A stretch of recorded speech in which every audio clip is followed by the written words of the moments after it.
কোনো মেয়ে যদি অন্য মেয়ের সংসার নষ্ট করার চেষ্টা করে, সেই মেয়ের কাছে ক্ষমা না চাইলে কি গুনাহ হবে?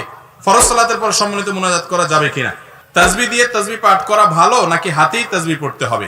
রাতে ঘুমানোর পূর্বে যে জিকির করি, দিনে ঘুমানোর সময়ও কি সেই জিকির করতে হবে? বিয়ে আটকানোর জন্য জাদুটোনা করা হয়, এর প্রতিকার কি? আমার 5টা বোন, ভাইদের ভেতরে আমি একা। আমি যখন ক্লাস 7-এ পড়ি, তখন আমার বাবা মা মিলে সকল সম্পদ আমার নামে লিখে দেয় এবং তাতে আমার আপুরা সম্মতিও দেয়। এখন আমার করণীয় কি? বিশ্ববিদ্যালয়ে সহশিক্ষা ব্যবস্থা চালু আছে, এমত অবস্থায় একজন ভর্তিকৃত ছাত্রীর করণীয় কি? স্বামীর পেছনে স্ত্রী নামাজ পড়লে কি একামত দিতে হবে? স্বামী স্ত্রী সহবাস করার পর গোসল ছাড়া কি কি কাজ করা হারাম? আমি একটা মেয়েকে বিয়ে করেছিলাম, পরে আমার বাবা জোর করে ধরে ডিভোর্স লেটারে সই নিয়ে আমাকে তালাক দিতে বাধ্য করে। পরে আমি আবার সেই মেয়েকে চুরি করে গোপনে বিয়ে করে সংসার করি। এখন আমার একটি বাচ্চাও আছে, আমার করণীয় কি? হাত তুলে মুনাজাত করা যায় কিনা? যারা ওয়াজ মাহফিল ও মসজিদ মাদ্রাসার জন্য রাস্তায় কালেকশন করে, এটা কতটুকু জায়েজ আছে? মসজিদে ইমামের জন্য আলাদা করে যে জায়গা রাখা হয়, যেখানে ইমাম দাঁড়িয়ে সালাত আদায় করেন, এবং মেম্বার রাখা হয় আলাদা করে, এই জায়গা রাখা যাবে কিনা? ভাই, প্রশ্ন যেগুলো আসছে আমাদের কাছে দেওয়ার চেষ্টা করছি আমরা। অনেক প্রশ্ন আসছে, দেখি কতগুলো দেওয়া যায়। প্রথম প্রশ্ন, আমি একটি বিধবা মহিলাকে বিবাহ করেছিলাম। বিয়ের 3 মাস পরে তার 2টা কিডনি নষ্ট হয়ে যায়। পরে তার সাথে তালাক দিয়ে তার মেয়ের সাথে আমাকে বিয়ে দেওয়া হয়। এখন তার সাথে আমি সংসার করছি, আমার 2টা বাচ্চা আছে। আউযুবিল্লাহ। ভাই, কোনো মেয়ের সাথে যদি বিয়ে হয়, প্রথম কথা হলো যে তার 2টা কিডনি নষ্ট হলে তালাক কেন দিতে হবে? এটা আমাদের একটা বড় ছোট লোকী পুরুষদের। কোনো মেয়ের সাথে বিয়ে হয়েছে, এরপরে বেচারের কোনো বড় রোগ হয়েছে, আপনি এবার তাকে তালাক দিচ্ছেন, সমাজের মানুষ তাকে তালাক দিতে বাধ্য করতেছে, বাপ মা জোর করতেছে, এগুলো অবিচার, এগুলো অন্যায়। কারণ হলো এই রোগটা তো সে হাতে আনে নাই। ভাই, আপনি কেন বুঝতেছেন না যে আপনি এটা বাদ দিয়ে আরেকটাতে যাচ্ছেন, সেটা ইচ্ছে খারাপ হতে পারে? আর তাছাড়া আল্লাহ আপনাকে যদি একটা ক্যান্সার দিত কি হতো? এগুলা অমানসিক আচরণ, এগুলা অমানবিক আচরণ, জুলুম। দ্বিতীয় কথা হলো যে কারোর সাথে, কোনো মহিলার সাথে একবার বিয়ে হয়, তার সন্তানরা ওই মহিলার মেয়ে অন্য বাপের সন্তান হলেও সে এই ব্যক্তির সন্তান, যার কারণে তার সাথে বিবাহ চিরকালের জন্য কি হয়ে যায়? হারাম হয়ে যায়। ওই মেয়ের মার সাথে বিয়ে হয়েছে, ওই মেয়ের সাথে বিয়ে কখনো কি নাই? জায়েজ নাই। এই বিবাহ বাতিল। এই সম্পর্ক আলাদা হয়ে যেতে হবে, এমনকি বাচ্চা হয়ে গেলে আলাদা হয়ে যেতে হবে। একসাথে থাকার কোনো সুযোগ নাই। মূর্খতা কোন লেভেলে আমাদের মধ্যে গেছে দেখেন। এরকম বেসিক বিষয় পর্যন্ত জানে না এবং হারামে লিপ্ত হয়ে বসে আছে। আল্লাহ তাআলা আমাদেরকে হেদায়েত দান করুন। আমি একটা মেয়েকে বিয়ে করেছিলাম, পরে আমার বাবা জোর করে ধরে ডিভোর্স লেটারে সই নিয়ে আমাকে তালাক দিতে বাধ্য করে। পরে আমি আবার সেই মেয়েকে চুরি করে গোপনে বিয়ে করে সংসার করি। এখন আমার একটি বাচ্চাও আছে, আমার করণীয় কি? আপনার বাবা যেটা করছে সেটাও খারাপ কাজ করছে, আর আপনি পোলা যেটা করছেন সেটাও খারাপ কাজ করছে। বাবা পুত্র মিলে দুজন মিলে আল্লাহর কাছে তওবা করা উচিত। প্রথম কথা হলো, বাবা কেন জোর করে সন্তানকে ডিভোর্স দেয়াবে?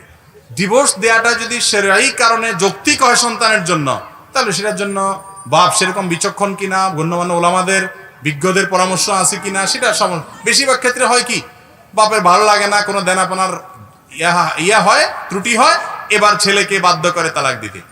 যদি আপনি তালাকনামায় সই করে থাকেন স্বেচ্ছায়, সজ্ঞানে, ইচ্ছাকৃত, তাহলে জোর করেও যদি সই নেওয়া হয় তাতে তালাক হয়ে যাবে। এখন তালাক কয়টা দিছেন, কি লেখা ছিল, আগে কয়টা দিছেন, এখন কয়টা দিছেন, এটার উপর ডিপেন্ড করবে। পরবর্তীতে আপনি মহিলাকে গোপনে বিয়ে করেন আর প্রকাশ্যে করেন, জায়েজ হবে কি হবে না সেটা পরের কথা। তবে বিয়ে গোপনে করার জিনিস না, বিয়ে প্রকাশ্যে করার জিনিস।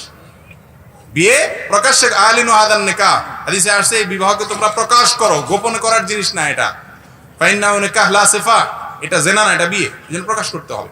এই জন্য যদি ওই তালাকনামাতে যে তালাক হয়েছে সেই তালাকটা যদি এমন তালাক হয় যে তালাকের পর আর বিবাহ করার সুযোগ না থাকে, 3য় তালাক হয়ে যায়, তাহলে সেক্ষেত্রে আর সে বিয়ে করা জায়েজ নাই, সন্তান হলেও সেটা হারাম হয়েছে। আর যদি 1 তালাক হয়ে থাকে, 2য় তালাকও হয়ে থাকে, ওই তালাকনামার তালাকটা, তাহলে সেক্ষেত্রে তো পরবর্তীতে বিয়ের সুযোগ ছিল, সে অনুযায়ী তিনি বিয়ে করেছেন, কোনো অসুবিধা নাই, যদি বিয়ের অন্যান্য শর্ত ঠিক থেকে থাকে। স্বামী স্ত্রী সহবাস করার পর গোসল ছাড়া কি কি কাজ করা হারাম? গোসল ফরজ হয়ে গেলে কি কি কাজ করা নিষেধ? 1, কোরআনে কারীমের তেলাওয়াত এবং স্পর্শ করা, এটা নিষেধ। নবী করিম সাল্লাল্লাহু আলাইহি ওয়াসাল্লাম বলেছেন যে জুনুবী ব্যক্তি যার গোসল ফরজ হয়েছে সে কোরআন তেলাওয়াত করবে না। 1, সালাত আদায় করবে না, তাওয়াফ করবে না। এই কাজগুলো গোসল ফরজ হওয়ার পরে একজন মানুষ করবে না। এর বাইরে জিকির আজকার করতে পারে, সাধারণ জিকির আজকার, তাসবিহ, এগুলো পড়তে অসুবিধা নাই। হালাল বৈধ কোনো কাজ করলো এগুলোও করা যাবে। তবে গোসল ফরজ হওয়ার পরে খুব দ্রুততার সাথে গোসল করে ফেলা উচিত। যদি আপনি দেরি করতে মনে চায় যে রাত গভীর আছে, আমি ফজরের আগে দিয়ে করব, পরবর্তী ফরজ সালাতের আগে করব, করতে পারেন, কোনো এতে বড় কোনো গুনাহ হবে না। তবে এক্ষেত্রে সুন্নাহ হলো ওযু করে নিয়ে তারপর অন্য কাজ করা। এটা নবী সাল্লাল্লাহু আলাইহি ওয়াসাল্লাম থেকে সাবেত যে তিনি ফরজ গোসল একটু দেরিতে করলে ওযুটা করে নিতেন, ওযু করে নিয়ে এরপর আপনি ঘুমানোর অন্য কাজ করেন। আমাদের দেশে দেখা যায় গোসল ফরজ হলে মেয়েরা যদি বাসায় কোনো কাজ করে সবাই এসে ফতোয়া দেয়, হ্যাঁ ফরজ গোসল করে মহিলারা রান্নাবাড়া করতে পারে না, বাচ্চাকে দুধ দিতে পারে না, অনেকে বলে পা মাটিতে ফেলতে পারে না। তো পা মাটিতে না ফেললে কি আকাশে ঝুলে থাকবে বেচারা? এগুলো সব আমাদের বানানো। আর তাড়াতাড়ি গোসল, ফরজ হলে তাড়াতাড়ি গোসল করা, এইটা আপনার সকল মানুষের জন্য প্রযোজ্য, নারীদের জন্য প্রযোজ্য, পুরুষদের জন্য প্রযোজ্য। শুধু ফতোয়াটা নারীদের উপরে খোঁচাবেন, এটা কিন্তু সঠিক না। স্বামীর পেছনে স্ত্রী নামাজ পড়লে কি একামত দিতে হবে? নামাজ শুধু স্বামী স্ত্রী জামাত করলে না, একা একা যদি কারো ফরজ জামাত ছুটে যায়, তিনি একা একা পড়তেছেন, তখনও একামত দেওয়া সুন্নাত। তখন একামত দেওয়া কি, এই আমলটা আমাদের দেশে একেবারে মানুষ জানেই না। আপনি মসজিদে জামাত পান নাই, একা একা সালাত আদায় করতেছেন, সুন্নাত হলো কি করবেন, আপনি একামত দিবেন, দিয়ে ইমাম সাহেবের মতো জোরে জোরে তাকবীর কেরাত পড়বেন। যদি রাতের কেরাত সালাত হয়, মাগরিব এশা ফজর হয়, তাহলে জোরে কেরাত পড়বেন। আর না হলে তাকবীর, উঠা বসার, রুকু সিজদার, এসব তাকবীরগুলো পড়বেন জোরে, উচ্চ স্বরে। কেন? কারণ আপনার এই তাকবীর শুনে আপনার নিয়ত থাকবে যে কেউ যদি আমার পরে আইসা যোগ দেয়, তাহলে আপনাকে একটু টাচ করে আপনার পাশে দাঁড়ায় সালাত শুরু করে দিল, আপনি তার ইমামতের নিয়ত করে নিলেন, সে ইক্তেদার নিয়ত করলো, দুজন সালাত করলেন। জামাতে সালাত আদায় করলে কত গুণ বেশি সওয়াব হয়? সালাতুল জামাআতে তাফদুলু সালাতুল ফজর বি 27 দারাজা। একাকী সালাতের চাইতে জামাতের সালাত 27 গুণ বেশি সওয়াব হয়। তাহলে এই সওয়াবটা আমরা কেন মিস করব? এজন্য একাকী সালাত আদায় করলে একামত দেব। আর স্বামী স্ত্রী যদি একসাথে থাকে কথাই নেই, অবশ্যই একামত দিবে, কিন্তু একামতটা স্বামী দিবে, স্ত্রী না। তিনি একামত দিবে, আবার সালাতের ইমামতিও করবে, দুইটাই করবে, কোনো অসুবিধা নাই। বিশ্ববিদ্যালয়ে সহশিক্ষা ব্যবস্থা চালু আছে, এমত অবস্থায় একজন ভর্তিকৃত ছাত্রীর করণীয় কি? যেখানে সহশিক্ষা চালু আছে, ছেলে মেয়ে একসাথে থাকে, সেখানে যদি পর্দার সাথে নিজের ব্যক্তিত্ব, নিজের পার্সোনালিটি, প্রাইভেসি এবং ইসলামের পর্দার যে বিধিমালা আছে, নির্দেশনা আছে, এটা মেনে যদি তিনি পড়তে পারেন ভালো। আর যদি পর্দার বিধান লঙ্ঘন হয়, তাহলে সেক্ষেত্রে সেরকম প্রতিষ্ঠানে পড়া তার জন্য কিনে জায়েজ নাই। তার পর্দাটাকে তাকে নিশ্চিত করতে হবে। যদি পর্দা লঙ্ঘন করতে হয়, তাহলে পর্দা লঙ্ঘন করে হারাম এর পথে গিয়ে কোনো কাজ করাই মুসলমান নারী হোক পুরুষ হোক কারোর জন্য জায়েজ নাই। এরপরে প্রশ্ন, আমার 5টা বোন, ভাইদের ভেতরে আমি একা। আমি যখন ক্লাস 7-এ পড়ি, তখন আমার বাবা মা মিলে সকল সম্পদ আমার নামে লিখে দেয় এবং তাতে আমার আপুরা সম্মতিও দেয়। এখন আমার করণীয় কি? অনেক মা বাপ আছেন, সন্তান যখন কয়েকজন হয়, ছেলে মাত্র একটা, সবগুলা মেয়ে হয়, তাড়াতাড়ি করে সবগুলা ছেলের নামে লিখে দেয়। কেন? কারণ মেয়েদের নামে দিলে এটা তো পরের ঘরে চলে যাবে, থাকবে না। আর ছেলের ঘরে লিখে দিলে এটা কার থাকবে? নিজেরই থাকবে। এই যুক্তিতে ছেলেকে তাড়াতাড়ি সব লিখে দেয়। এইটা আমাদের মধ্যে আছে না নাই? হারাম। শুধুমাত্র দাড়ি রাখা, টুপি রাখা আর 5 ওয়াক্ত সালাত আর ওয়াজ শোনা, কোরআন তেলাওয়াত শোনার নাম ইসলাম না। ইসলাম প্রতিটা ক্ষেত্রে আল্লাহ তাআলা বিধান মানার নাম। সম্পদ বন্টন করার ক্ষেত্রে হাজী সাহেব, অমুক সাহেব, তমুক সাহেব, এই জায়গায় এসে আপনি আল্লাহর আইনের সামনে, আল্লাহর বিধানের সামনে মাথা কতটা নত করতে পারছেন, এটা আপনার জন্য চ্যালেঞ্জ, পরীক্ষা। সালাত অনেকেই পড়তে পারে, কিন্তু সম্পদের ক্ষেত্রে এসে আল্লাহ যেভাবে বলেছেন সেভাবে বন্টন করার এই হিম্মত সবার হয় না। আল্লাহ বলেছেন, লা তাদরু আবাউকুম ওয়া আবনাউকুম লা তাদরুনা আইয়ুহুম আকরাবু লাকুম নাফআ। তোমাদের যে আত্মীয়কে যে যে সম্পদ আল্লাহ দিতে বলেছেন, যে যে হারে দিতে বলছেন, তোমরা জানো না কে তোমাদের বেশি উপকারে আসবে। তুমি হয়তো মনে করতেছো ছেলেকে দিলে বেশি লাভ হবে, ওইটাই সবচেয়ে অমানুষ হয়ে তোমার কষ্টের কারণ হতে পারে। তুমি হয়তো মনে করতেছো মেয়েকে দিলে আমার লাভ কি হবে, পরের ঘরে চলে যাবে, ওইটাই তোমার বিপদের সবচেয়ে বেশি উপকারে আসতে পারে। উপকারে আসুক আর না আসুক, আল্লাহর বিধান হলো ছেলে মেয়েকে জীবদ্দশায় যদি জমি জমা দিতে হয়, গিফট, হাদিয়া, উপঢৌকন, ক্যাশ টাকা দিতে হয়, তাহলে সমান করে দিতে হবে।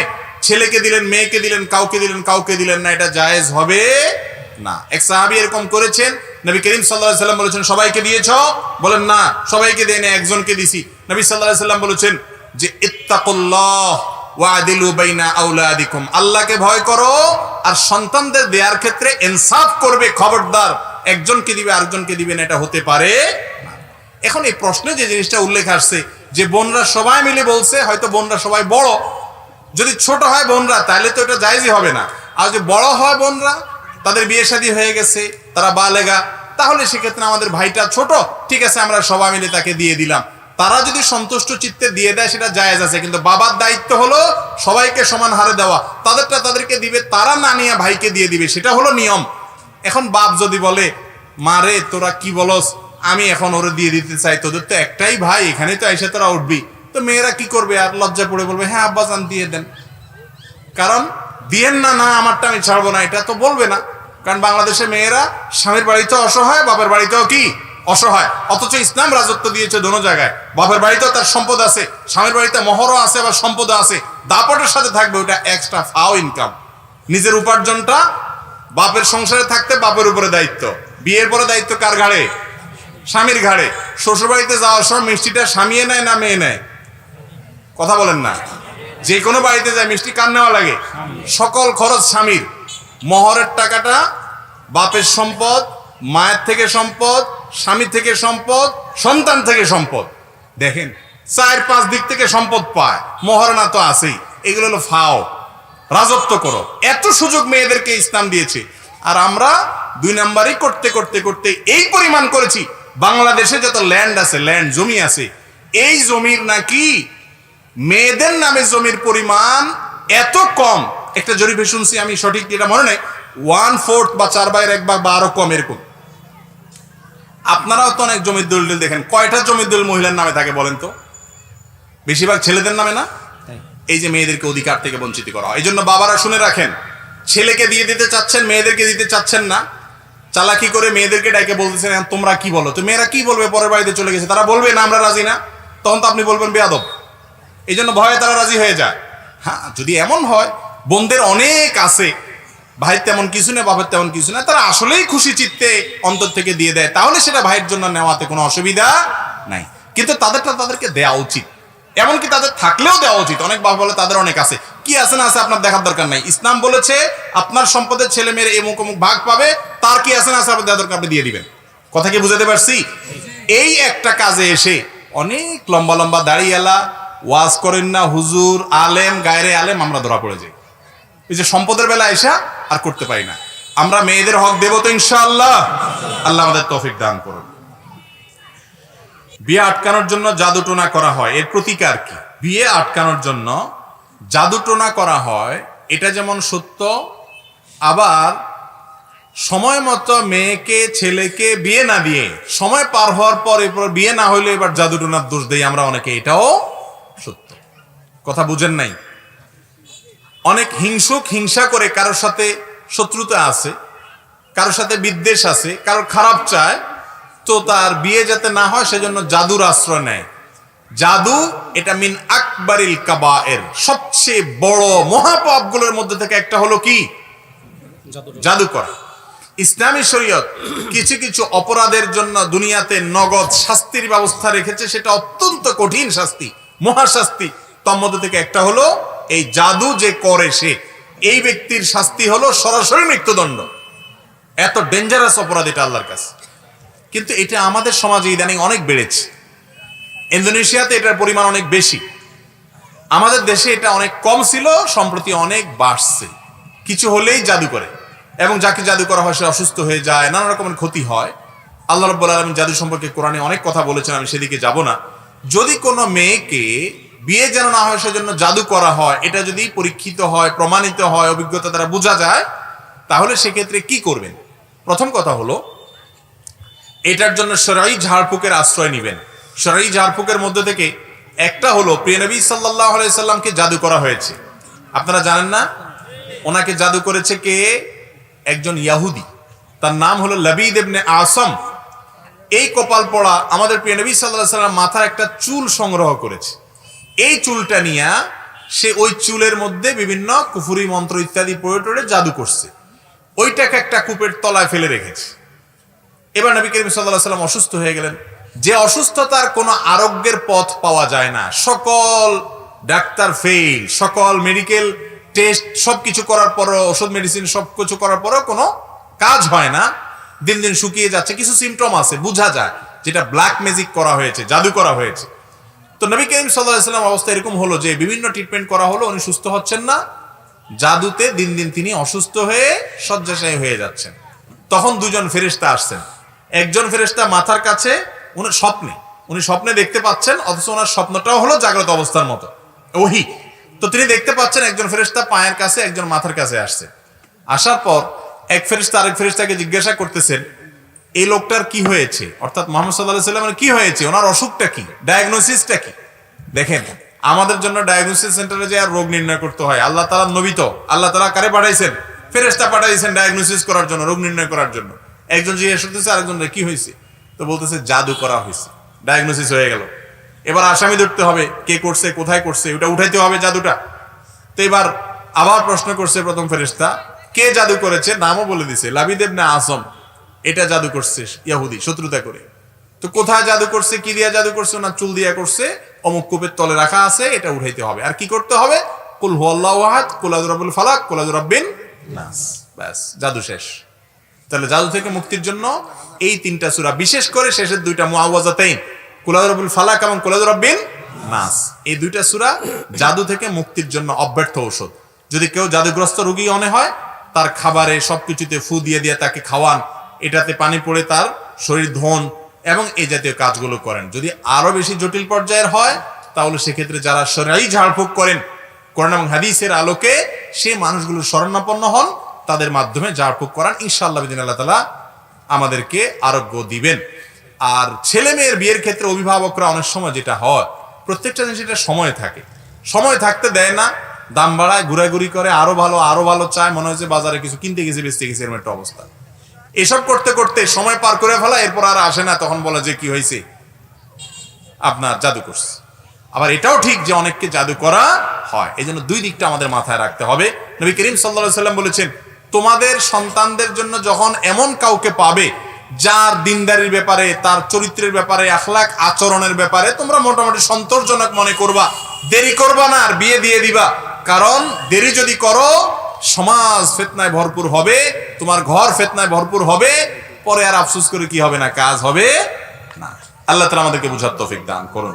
রাতে ঘুমানোর পূর্বে যে জিকির করি, দিনে ঘুমানোর সময়ও কি সেই জিকির করতে হবে? ঘুমের আগে রাতের যে জিকিরটা আছে, একটা হলো রাতের জিকির, একটা হলো ঘুমের জিকির, দুই জিনিস।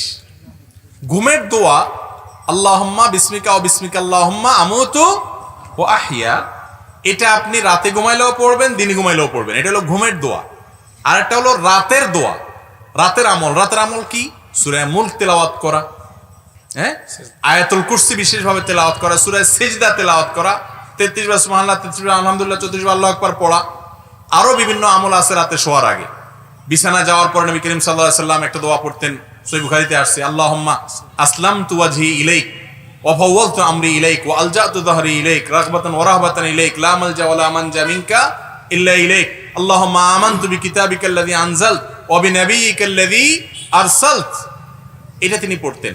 তো যেই দোয়াগুলোতে লেখা আছে এগুলো রাতের দোয়া, ঘুমানোর আগের দোয়া রাতের, সেইটা রাতের জন্য প্রযোজ্য। আর যেগুলো এমনি ঘুমের সুন্নত, সেগুলো দিন রাত সব সময় প্রযোজ্য হবে। আমরা একটা বই করতেছি, ইনশাআল্লাহ কিছুদিনের মধ্যে চলে আসবে, সেটা হলো রাতের নবী করিম সাল্লাল্লাহু আলাইহি সাল্লামের আমলগুলো। আমাদের ছোট্ট অ্যানালাইসিস দ্বারা আমরা বুঝতে পারছি যে সকাল সন্ধ্যায় 5 ওয়াক্ত সালাতের পরে বিভিন্ন সময় আমাদের নবী সাল্লাল্লাহু আলাইহি সাল্লাম যত আমল করতেন, এর মধ্যে পরিমাণে সবচেয়ে বেশি আমল, বেশি সময় ধরে জিকির আজকার এবং দোয়া দরুদ আমল করতেন শোয়ার আগে।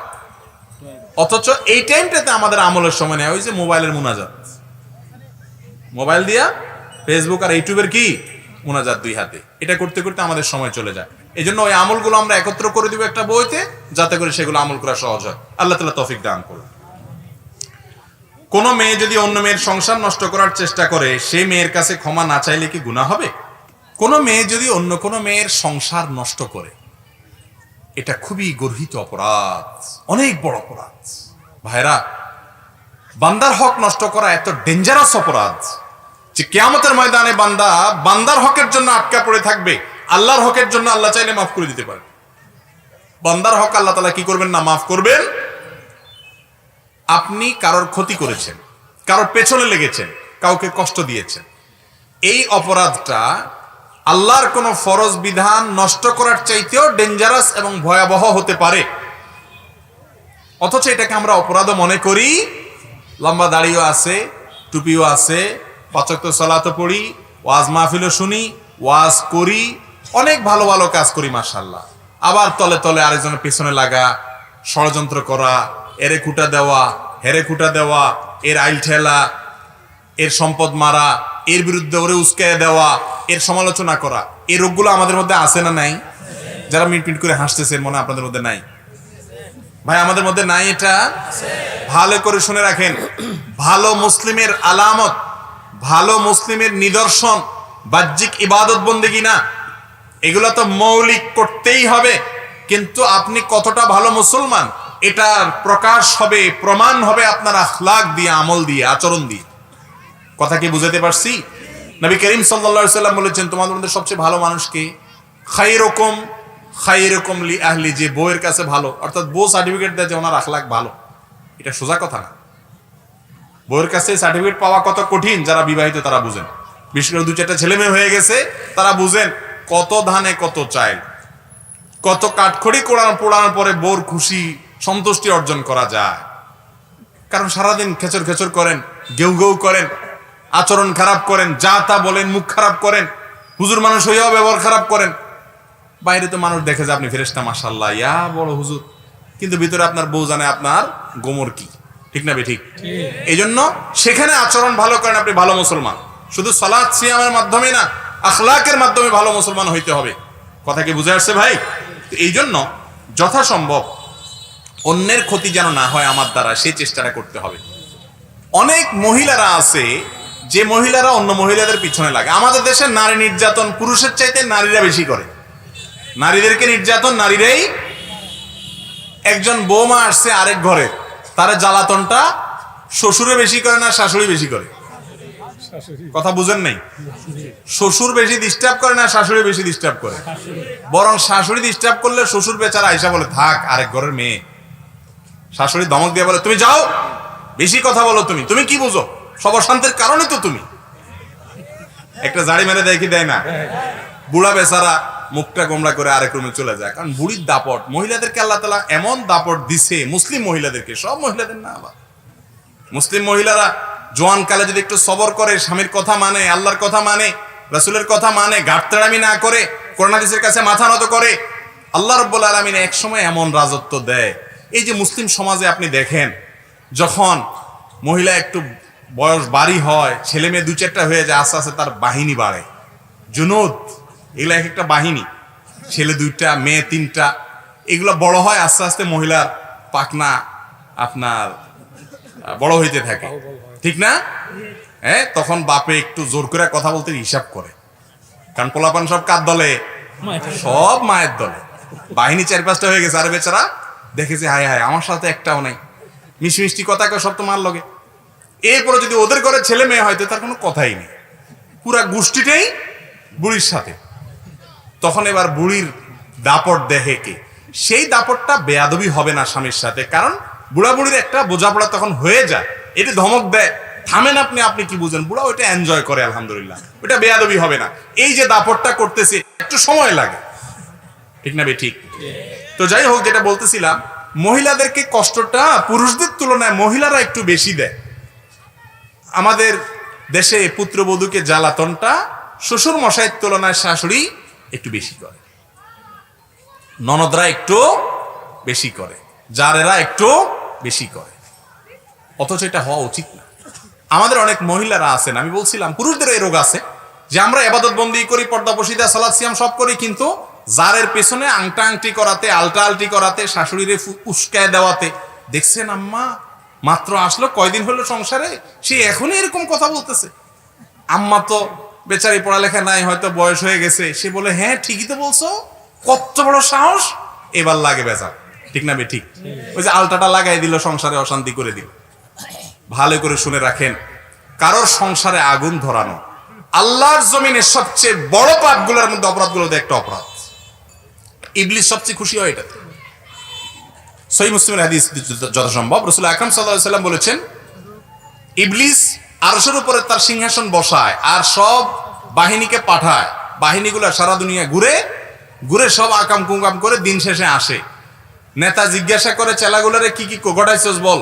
একটা দিয়ে চুরি করাইছি, এক আদম সন্তানটা দিয়ে আকাম করাইছি, আরেকটা দিয়ে কুকাম করাইছি, আরেকটা এসে বলে ওস্তাদ আমি বেশি কিছু করতে পারি নাই, স্বামী স্ত্রীর মধ্যে একটু ভেজাল লাগাই দিয়া বিচ্ছেদ করাই দিছি। বলে যে তুমিই তো কাজের কাজ করছো। সবচেয়ে বেশি খুশি হয় ইবলিস। রাসূল আকরাম সাল্লাল্লাহু আলাইহি ওয়াসাল্লাম হাদিস থেকে বোঝা যায় স্বামী স্ত্রীর মধ্যে মনোমালিন্য হওয়া, দূরত্ব সৃষ্টি হওয়া, এটা এত বড় অন্যায়, এত বড় খারাপ জিনিস আল্লাহর কাছে। এর সাথে যারা দায়ী তারা কত বড় অপরাধী হতে পারে, কত বড় পাপিষ্ঠ হতে পারে এবার বলা রাখে অপেক্ষা রাখে না। অতএব কোন সংসারে অশান্তির জন্য কেউ যদি দায়ী হয়, কারোর কারণে এরকম হয়, সে যদি বুঝতে পারে এক সময় যে আমি ভুল করছি, তাহলে তার উচিত যে স্বীকার করা। যে মেয়ের বিরুদ্ধে যাকে উস্কাই দিছে তাকে বলবে যে আমার ভুল হয়েছে, ওর আসলে দোষ নাই, এটাকে বরং ওভারকাম করতে হবে এবং তওবা করতে হবে। যার হক নষ্ট করছে তার কাছে মাপ চাইতে হবে। মাপ না চাইলে বান্দার হক নষ্টের কারণে আমলের পাহাড় নিয়ে উঠেও কিয়ামতের দিন দাঁড়িয়ে থাকতে হবে ওই মেয়ের কাছে মাপ চাওয়ার আগ পর্যন্ত যে মেয়ের সংসারে অশান্তি লাগিয়েছে। কথা কি বুঝাতে পারছি? আল্লাহ তাআলা আমাদের সবাইকে সাবধান হওয়ার তৌফিক দান করুন। কারোর পিছে লাগবেন না তো ইনশাআল্লাহ। লা তাদাবারু। আমাদের প্রিয় নবী সাল্লাল্লাহু আলাইহি ওয়াসাল্লাম এই হাদিস আজকের যুগে সবচেয়ে মিসকিন হয়ে গেছে। আলেম গায়রে আলেম সবার কাছে মিসকিন হয়ে গেছে হাদিস, অসহায় মতো। এই হাদিসের কোনো মূল্যায়ন আমাদের কাছে নাই। লা তাদাবারু ওয়ালা তাহাসাদু ওয়ালা তাবাগাদু। তোমরা একে অন্যের পেছনে লেগো না। একেবারে তাদাবারের অর্থই এটা। লা তাদাবারু, তোমরা একে অন্যের পেছনে লেগো না। ওয়ালা তাহাসাদু, একে অন্যের প্রতি হিংসা করিও না। ওয়ালা তাবাগাদু, একে অন্যের প্রতি শত্রুতা করো না। ওয়া কুনু ইবাদাল্লাহি ইখওয়ানা, আল্লাহর বান্দা হয়ে থাকো, ভাই ভাই হয়ে থাকো। এই হাদিস আজ সবচেয়ে অসহায়। এটার উপর আমল নাই। নামাজ আছে, রোজা আছে, আমল আছে, লম্বা লম্বা কথা আছে, কোরআন আছে, সহিহ হাদিস আছে, সহিহ আকীদা আছে, সব ঠিক আছে, কিন্তু পিছে লাগালাগিটাও ঠিক আছে।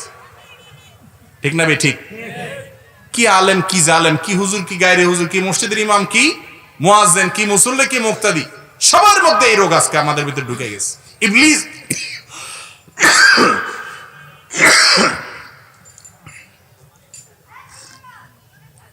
ইবলিস বুঝতে পারছে যে এই কাজ দিয়া জাহান্নামে নেওয়া সবচাইতে কি হবে? সহজ।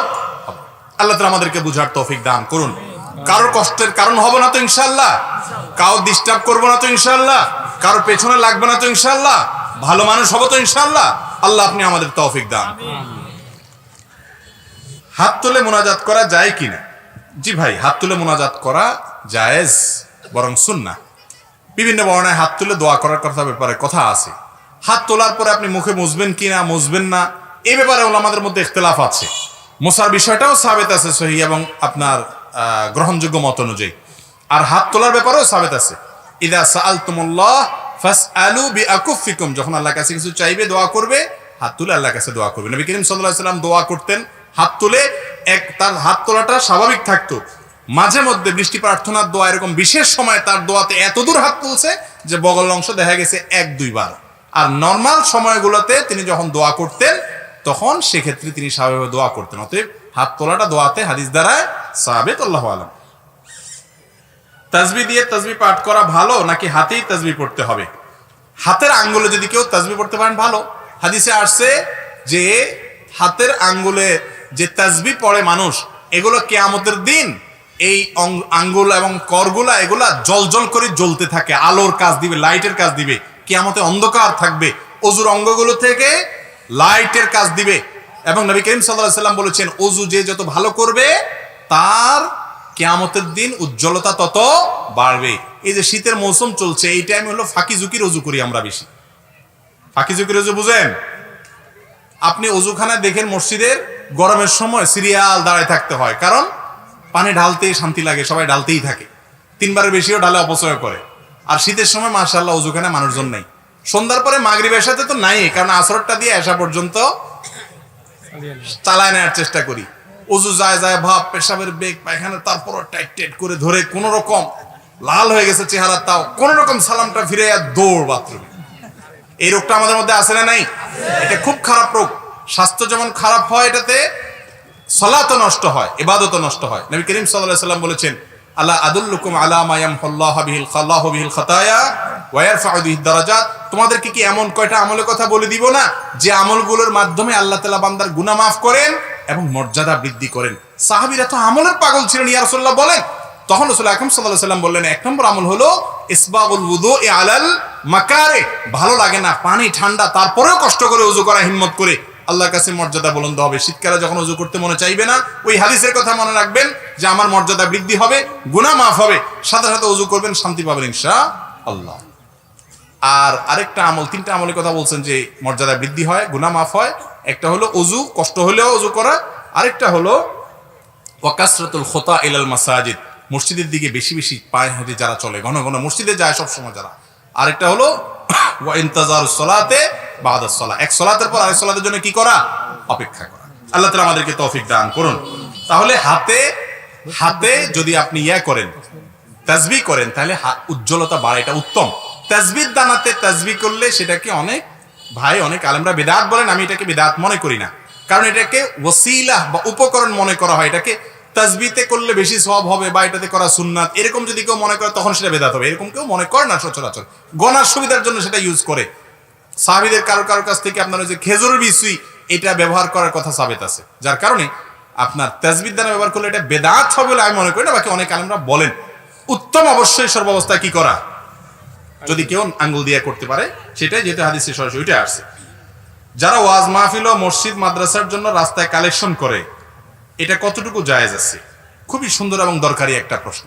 এই যে মাহফিলের সিজন চলছে আমাদের দেশে, বিভিন্ন জায়গায় আপনারা দেখবেন রাস্তায় টেবিল চেয়ার পেতে আপনার মাইক নিয়ে কালেকশন করা হয়, অনেক সময় বাসে উঠে কালেকশন করা হয়, অনেক সময় রশি ধরে এই রাস্তার এপারে ওপারে রশি ধরে গাড়ির সামনে দিয়ে রশি টান দেয়, মানে থামবা না, মানে থামতে হবে। এরপর দৌড়ায় যায় আমাদের মাহফিল হবে, মসজিদ আছে, মাদ্রাসা আছে, চাঁদা দেন। ভাইরা আমার, ইসলামের দ্বীনি কাজ কর্ম এগুলো যেন ঠিকঠাক থাকে, সেজন্য আর্থিক সহযোগিতা করা, সার্বিক সহযোগিতা করা, এটা সকল মুসলমানের কর্তব্য। কেউ যদি না করে সবাই গুনাহগার হবে। মসজিদ বানানো এটা ফরজে কিফায়া, কেউ যদি না করে সব পুরো সমাজের মানুষ কি হবে? গুনাহগার হবে। এই জন্য রাসূল আকরাম সাল্লাল্লাহু আলাইহি ওয়াসাল্লাম মসজিদ নির্মাণের জন্য সাহাবীদেরকে উৎসাহিত করতেন, দানের জন্য উৎসাহিত করতেন, আমভাবে অনেকে দান করতেন, আবার খাসভাবেও করতেন, অসুবিধা নাই। কিন্তু অপমানকর ভাবে বেইজ্জত হয় ইসলাম, এরকম কোন পদ্ধতিতে ইসলামের জন্য একান্ত জরুরি আবশ্যক তো নাই। নিছক আপনার মাহফিলের নামে বিলাসিতা, বক্তা সাহেবকে আপনি 50,000 চুক্তি করছেন, 1 লাখ চুক্তি করছেন, এখন এই টাকা কেমনে উঠাবেন? এটার জন্য আল্লাহর দ্বীনকে বেইজ্জত করে রাস্তার রশি দিয়ে টাকা তুলতেছেন। মসজিদে যেই আলোকসজ্জা দরকার নাই, যেই জাকজমক দরকার নাই, সেটাও আপনি করতেছেন, আর ওইটা করতে গিয়ে আল্লাহর দ্বীনকে বেইজ্জত করতেছেন।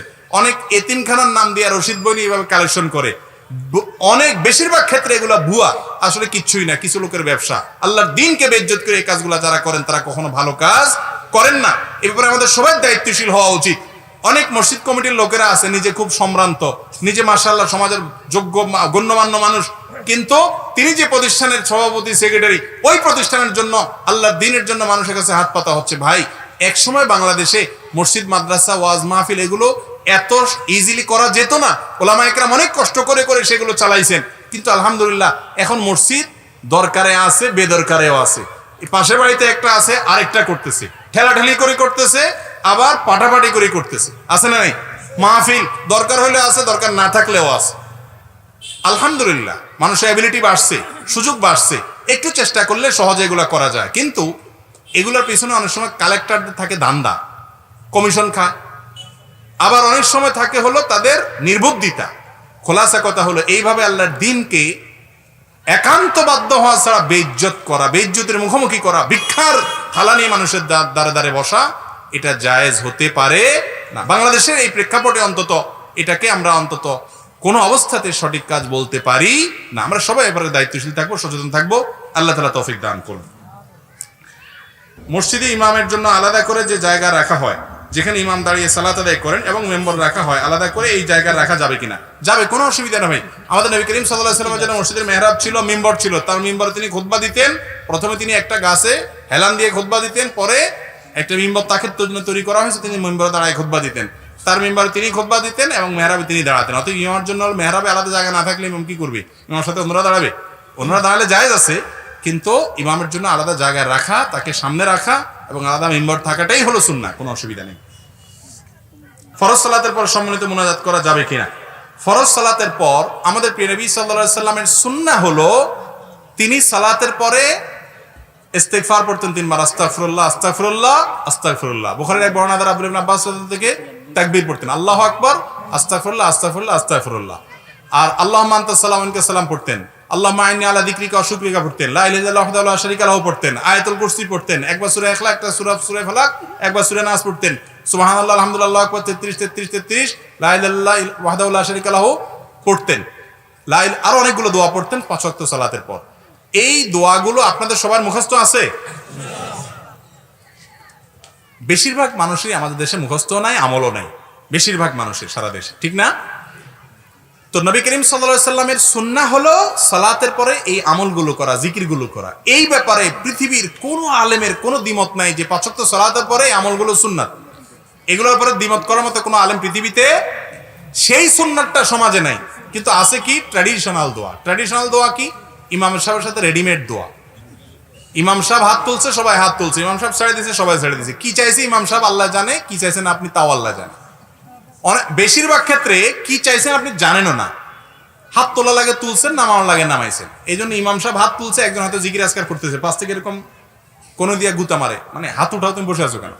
আবার ইমাম সাহেব হয়তো তার চাওয়াটা শেষ, 2-4টা জিনিস চাওয়ার ছিল, আজকের দিনকার ভালো বেচারা, বেশি কিছু চাওয়ার নাই, সে হাতটা নামাই ফেলছে। আপনার হয়তো মনে অনেক দুঃখ বেদনা আছে, আল্লাহ আমার পেটে ব্যথা, অমুক টমুক, আপনি দোয়া আরো করতেছেন, তাও আবার পেছন থেকে গুতায় ইমাম সাহেব নামাইছে, তো আপনি দেরি করতেছেন কেন? এই রোগটা আমাদের মধ্যে আছে না নাই? এই রেডিমেড জিনিস না ভাই। দোয়া হলো আল্লাহর কাছে মন থেকে আমরা চাইব। আল্লাহ তাআলা আমাদের সবাইকে তৌফিক দান করুন।